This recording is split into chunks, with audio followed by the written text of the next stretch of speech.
Dans cette capsule, je te partage les tempos d'entraînement. Les tempos d'entraînement, c'est tout simplement le temps du mouvement que tu vas faire ton exercice. Tu vas pouvoir trouver dans les paramètres d'un exercice. Donc, il y a 4 chiffres, comme tu le vois en haut. Donc, le premier chiffre, c'est le tempo excentrique. Donc, souvent, on va parler d'excentrique lent. Donc, c'est tout simplement lorsqu'on vient descendre, par exemple, la barre. Donc, tu vois, exemple, dans un bicep curl, je viens de descendre la barre. Donc, on voit que les fibres de mon bicep viennent s'agrandir. Puis à la fin, on n'a vraiment plus beaucoup de force parce qu'en fait, les fibres sont super étirées. Donc, on n'a plus de force.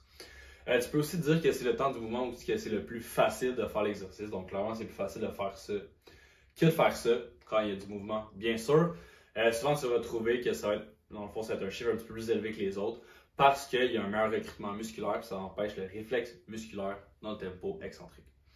Ensuite, tu as le deuxième chiffre qui est le premier chiffre isométrique. Donc, quand on dit isométrique, ça veut dire qu'il n'y a pas de mouvement. Donc, ça serait le chiffre en bas du mouvement. Donc, par exemple, 1, 2, 3. Si on prendrait une pause en bas, exemple, ça ferait 1 et puis on remonterait. Ou des fois, c'est même 0 carrément.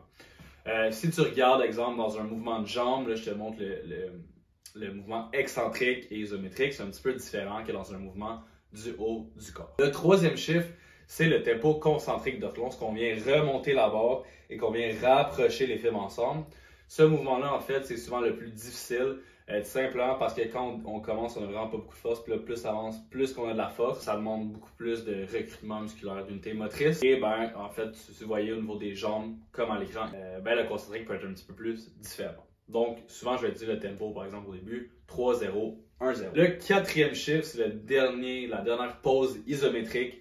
Donc, c'est le chiffre lorsqu'on est arrivé en haut. Donc, on commence 1, 2, 3, 1, 1, et puis on prend une autre pause 1. Donc là, ça serait un 3, 1, 1, 1.